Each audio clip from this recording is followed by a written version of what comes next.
Harry Potter. I mean, it wasn't just a book series, was it? It was a global phenomenon, an incredible cultural force that sold over 500 million copies and mesmerized billions in movie theaters. But at the same time, it stirred up some powerful enemies who saw the books as dangerous or harmful or, just silly kids' fairy tales. So, what's the real story here? Was Harry Potter just a really, really well marketed fantasy series for children? Or is there something much, much deeper going on? That's the big question we're digging into. To get a sense of the scale, just look at this number 500 million. That's 500 million books. We're not just talking about a bestseller here. This is literally the cultural bedrock for an entire generation. And the secret sauce? It wasn't just clever marketing. The real magic is that J.K. Rowling packed what you could call a wild concentration of meanings into these 7 books. She blended world classics, religion, political intrigue, and historical drama into a story that, believe it or not, also managed to predict the future.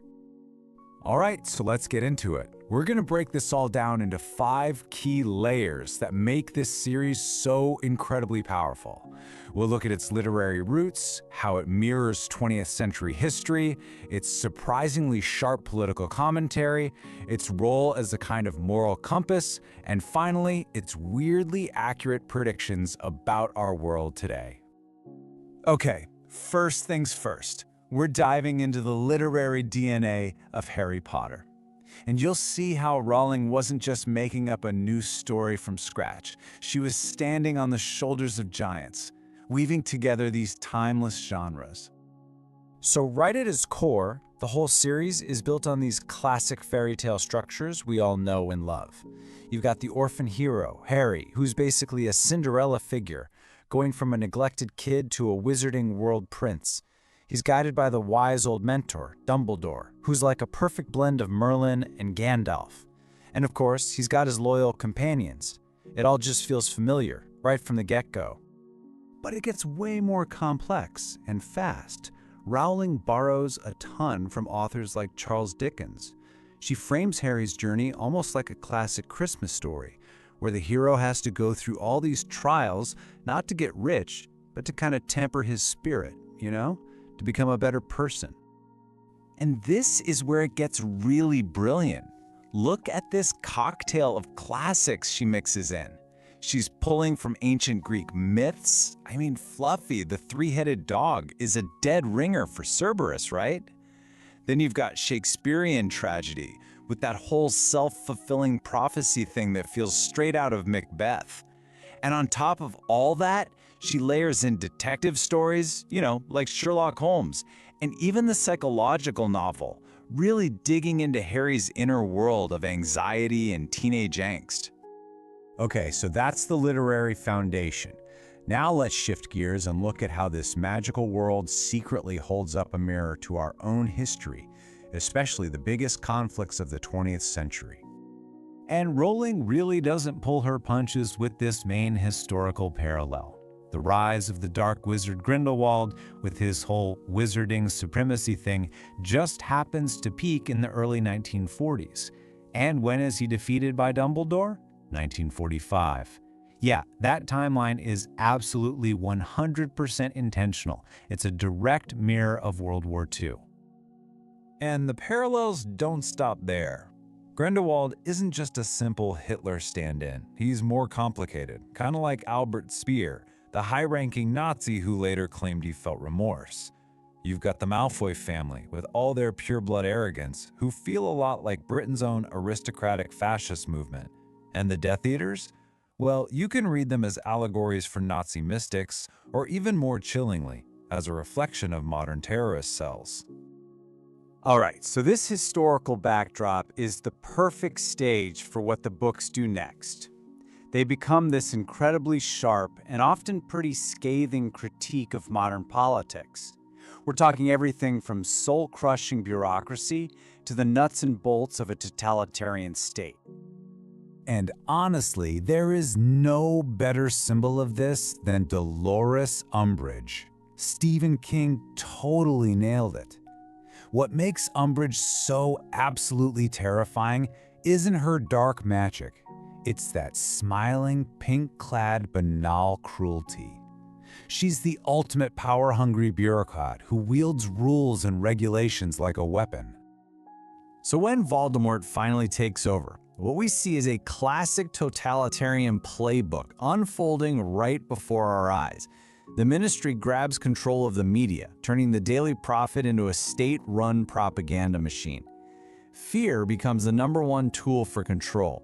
Nepotism is everywhere, and the justice system, symbolized by those soul-sucking dementors at Azkaban, becomes completely and utterly inhumane. And this setup brilliantly highlights the core political battle in the series, which is really a clash of leadership styles. Voldemort is the old guard, rigid, top-down authority that demands everyone fall in line and rules through pure fear. But Harry? He represents a totally new model. He's a leader who's more like the first among equals. He inspires loyalty by what he does, not what he says, and he encourages everyone around him to use their own unique strengths. This whole exploration of power brings us right to the heart, to the very soul of the series. How on earth did Harry Potter become a kind of secular Bible? How did it provide a moral framework for a generation that was, and still is, drifting away from traditional religion? Well, Rowling does it by weaving in these really powerful, if subtle, parallels between Harry's journey and the story of Jesus Christ. Think about it. Harry learns he has to die to save everyone. In his darkest moment, he feels totally abandoned. He's resurrected, and the first person to witness it is a woman, Narcissa Malfoy. The power that protects him is his mother's sacrificial love. And this is key. When he has the chance to ascend to the afterlife, he chooses to come back to the mortal world to finish the job. So you have this quasi-religious story, and it just lands with incredible impact. And why? Because it was speaking directly to the millennial generation, one of the most secular in recent history. For so many people, Harry Potter gave them this powerful narrative about love, sacrifice, and morality, but without all the dogma of organized religion. And this series also gave this generation a new language to talk about their anxieties.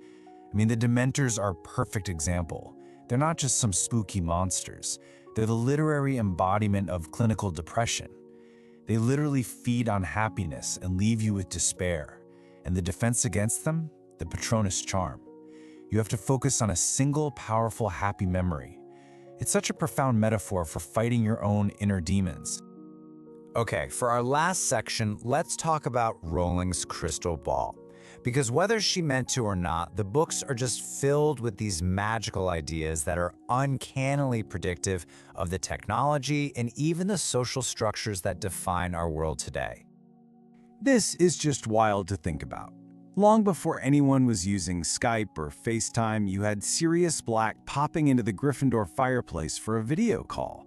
The Marauders map, which shows you where everyone is in real time, that's basically Google Maps with a magical skin. And Rita Skeeter's Quick Quotes Quill, the one that automatically writes these sensationalist articles, come on, that's a perfect early glimpse of generative AI.